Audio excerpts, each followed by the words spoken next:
Hello, Andy here from What's Happening. I am joined today by Louella Fernandes of Quocirca. How are you today, Louella? I'm doing well, thank you, Andy. Great that we finally managed to organise this call. Very happy to be here. It's been a long time coming. It's very nice to see you. For those of you who don't know Louella is a world-renowned, globally world-renowned, I guess that is what world-renowned means, imaging analyst. She travels all over the world talking about reports that her company Quocirca does, especially in print management services. They do a lot of reports in that area. Why don't you tell us a little bit about what kind of studies that you guys have been up to lately, the reason you're on the show today?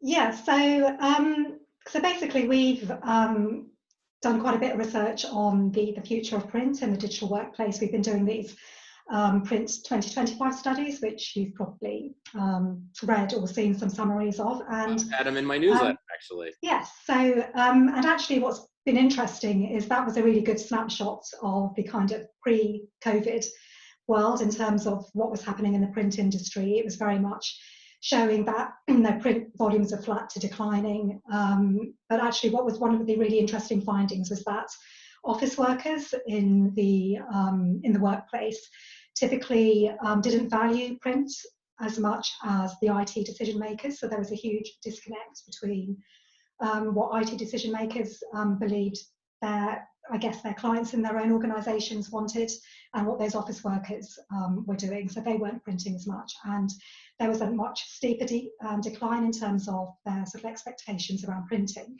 So that was pre-COVID, and obviously with these, the environments we have now with people working from home, it's those same office workers who are actually working from home, and potentially, if they weren't printing in the office, how much are they going to be printing now, and what is the future of their sort of use of printing when they do return to the office. So that Print 2025 study was talking about trends such as cloud, digitization, cloud print management, and so on.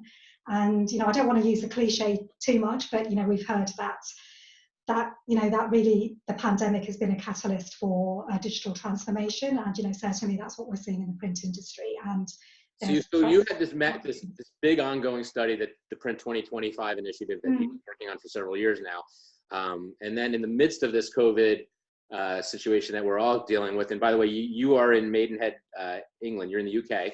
Yes. So I'm sure you're dealing with some similar things, some different things than we are too, and maybe we can talk about those in a little bit. But back to your studies.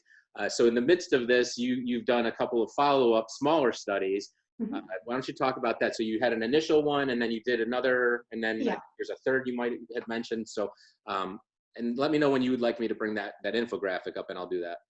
Yeah, so you can show that now, actually. So so what we've done is we've been able to react quite quickly in terms of surveying OEMs, channel partners, and ISVs.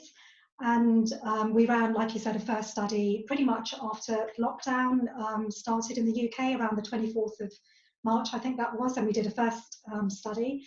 And we've had a really great response, and I really want to actually use this opportunity to thank everybody who's participated. We've had around 150 completed surveys for each of the waves. So the first wave, second wave, we're in the third wave now, and around 1,000 downloads of the report findings. So thanks again to everybody who's participated, because it's really enabled us to produce this kind of data insight for everybody. So what you can see now is the infographic that we published for the second study, and what it really reflects, which I guess it's not surprising to anyone in the print industry that it has been severely impacted. Obviously there's very little printing happening in offices, so this shows that 70% of organisations, so print organisations, have indicated that their businesses have either been critically or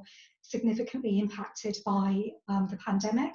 And actually this has gone up to about 80% in the third wave, which we'll publish in a couple of weeks' time. Wow. So, like I said, that's not surprising given the context of what's happening in the industry. But I think on the plus side, many respondents are saying that it does represent an opportunity for innovation. I think you'll agree, the industry was in dire need of transformation. It was already being disrupted, And this has really accelerated a lot of the trends that we were seeing, as I mentioned, around cloud and digital transformation. So, I do believe that those organizations, particularly the channel, as well as the OEMs, that can really adapt to what's happening now and actually nurture their businesses and adapt, will be able to be well positioned, when we do come out into the new normal, whatever that is. So here it said, 77% believe it's an opportunity for innovation, and that's risen to about 85% in the next survey. So, there are sort of pockets of opportunity in certain sectors like government and healthcare, but overall, generally most sectors are seeing a huge decline in print volumes. Well, there is some hope. I'm looking at the verticals, and why don't you talk for a second while this lawnmower goes by, and then we can tell me about the verticals. There's some verticals, but also what I wanted to point out is particularly the impact for the channel. And again, this is another term we've heard a lot before, is resilience. And I do believe that the channel is a very resilient in terms of how it can potentially respond to this crisis. A lot of channel companies are small businesses, but they're also very agile and adaptable, a bit like our businesses. We're able to pivot very quickly. I think what you're doing, for example, with these interviews are great. And, I think we've quite focused on something very similar with our surveys. And I think the channel organizations that have that kind of startup or entrepreneurial mentality are most likely to succeed going forward, but they need the support of their OEM partners. And what this survey revealed was that, many of these channel partners need more support. So 63% are looking for extended payment terms, 61% want more financial support. And again, if we look at the third survey, that's increased even more. So I think as the channel partners are becoming more aware of the magnitude of the impact of the pandemic on their businesses, they are looking for more supports from their OEM partners. And I think you've mentioned it in previous interviews, because I've watched quite a few of them, is that some of the OEMs are really stepping up. Companies like HP are doing a lot of training and Konica Minolta as well for their channel partners. And I think it's a great opportunity to really use this time when everyone has more availability to do virtual training and so on, and really help them understand what's happening, how customer needs will change, and potentially what new services they can deliver.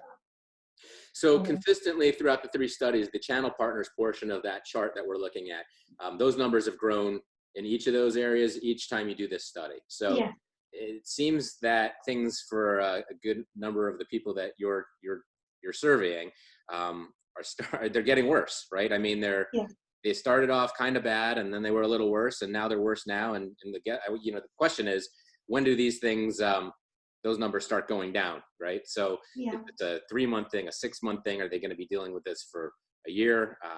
We are watching with bated breath to see how many dealers we lose over here. I'm sure you're going to have a situation over there, and a good reason for that with some of these guys. Obviously, there's a lot of variable that play into this with how leveraged you are with your finances and whatnot. But companies who that thought they were going to just ride print out for a gradual demise for the next 5 or 10 years, that just went off a cliff. And if you weren't doing some of the other things, the diversification that the OEMs have been pushing for all these years, the workflow, the document management, capture, managed services, things like that, I think you're in big trouble. And an area of the chart that you didn't really get into yet, but I think maybe it's a good segue, is that one area of positive news, which are you're looking at some pockets of increases in how busy these guys are for the collaboration services, the cloud digital workflow, the digitization of paper processes, which by the way, you spelled digitization wrong. There's a Z in that. No, we spelled it right. But so it's kind of telling the tale of, I'm sure the vendors aren't sitting there saying, I told you so, but for years they've been telling the dealers, this is what they need, the resellers. You need to get into other things. And in this massive pandemic that we're having and print going off that proverbial cliff, we are, why don't you talk about the collaboration and what kinds of things are you seeing that dealers are increasing their, maybe their exposure, their busyness, and maybe some areas of hope for them? Yeah, so absolutely. It is a real wake-up call for the OEMs and the channel partners. And what we're hearing is that some channel partners are stepping up their capabilities around collaboration, video conferencing services, managed IT, managed security services, and so on. We do believe that the cloud print services, it's a real sort of prime time opportunity to scale those capabilities up, because by virtue of the cloud, it's scalable, and it means as demand changes, potentially there's ways of actually developing services that scale up and down as print requirements change, which would be absolutely ideal in a situation like this where not much printing is happening in the office. So we expect to see a lot more capabilities around cloud print management. But I think there's also areas around supporting home workers. So I sort of briefly touched on that before, but what we're seeing is that in the home, some of our initial research is showing that although most of these office workers do have access to printers, they may be printers they've already owned, or they've gone out and bought the printers, but typically the printers they're buying may be just inkjet printers, which aren't suitable for business printing, so they're not really the most efficient or cost-effective devices to be using. And I think most of their employers were really caught off guard in terms of supporting home printing, and I think that's really an opportunity for the channel to perhaps broaden their capabilities around supporting home workers, because that is going to be the new normal, that we'll be working at home as well in the office, and actually providing other services around that. I spoke to a couple of dealers that were talking about services such as shredding, home shredding, important confidential documents, so sort of offering shredding services, disposal of that information as well. And I think there's a whole security aspect. And I think one sort of good analogy is that we've spoken a lot in the past about bring your own device to the office, and typically that hasn't been bringing your own printer, but actually the reverse is happening. And we're now seeing office workers buying their own office devices, and not the right devices, but that becomes a whole concern around security. Are those devices secure? And I think a lot of OEMs can really capitalize on creating a portfolio which is very suited to home workers. So there's lots of opportunities, particularly on the home office side, to ensure that those office print volumes don't just, like you said, fall off a cliff, and there's some way of actually maintaining some printing within the home environment with the right devices. There are definitely some opportunities out there for people who are opening their eyes and looking at this a little bit differently than maybe we did 3 or 4 months ago. Certain verticals, we're looking at your chart at the bottom, the one that jumps out at me is healthcare. The demands are changing, volumes are shifting, but that's an area personally that I feel is very paper intensive, a lot of opportunity in a lot of the services that you have here, the digitization and all that. But going forward, I just feel like there's going to be an explosion in the opportunities in healthcare for us. What do you think? Where do you think some of the opportunities are for these guys going forward in print volume, and then maybe with these collaboration services? Where do you think the hot places will be going forward? Yeah, so definitely, I think telemedicine has, just taken off everywhere because of the current situation. And I think healthcare is interesting because, like you say, it's very paper intensive, but I think there's a lot more opportunities for digitization, business process automation in those organizations. So certainly OEMs and channel partners that have those capabilities to leverage their existing MFP devices and, with the workflow apps and those kind of workflow automation that's integrated. And I think also there's a huge opportunity for contactless or touchless printing as we go forward. So with organizations, potentially, I think there's been a lot of talk about the kind of phased approach to when we go back to the office, and that's going to involve social distancing. And, potentially, does that mean the end of, the open plan office and back to cubicles? And does that also mean the end of centralized printing and back to distributed printing, even personal printers? Who knows? The end of the touch screen. Exactly, yeah. So, the pull printing, I think in the past hasn't had the uptake perhaps that, it could have had, because, sometimes it's at a premium, it's quite expensive to implement in some cases. But I think, having contactless printing really plays to the opportunities around ensuring that, people aren't, touching the devices, and, it's actually controlled from, I think offices will have a lot of that kind of touchless technology. So I think there's opportunities to build that kind of capability and that's across all verticals, not just healthcare. So yeah, so I think that, there's definitely those pockets of opportunity going forward.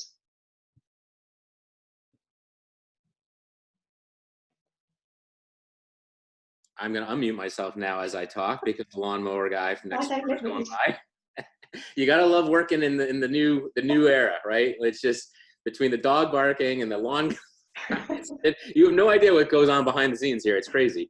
But this was great. Thank you so much. One last shout out to anybody. Anything you'd like to say? One last message you can send out, and then we'll do another one of these down the road. Yeah, no, I just, again, want to, say a big thank you to everybody who's taken the time to complete our surveys. Normally a lot of our surveys are kind of end user research, so, we don't tend to do a lot with the actual, industry executives. So really appreciate all that, and also some of the OEMs who've really supported providing that survey to their channel partners. So yeah, thank you to all of those. And we'll be doing a lot more research on home printing in the future. So watch this space, and I'm sure you'll find it all on your newsletter. So that's great. But thanks again. These are great, these video interviews. So well, thank you for joining me. Thank you for joining me. For my viewers here, the website Quocirca.com, that's going to be right below us here in the text below the video. Please help with the surveys. It's great content for me. It's great content for you to read it once they're done, and it helps us all to have good data in front of us. Louella, thank you again for joining us, and we'll be back with you when you've got another report down the road. Brilliant. All right. Thanks very much, Andy. Thanks so much. Cheers. Take care. Bye.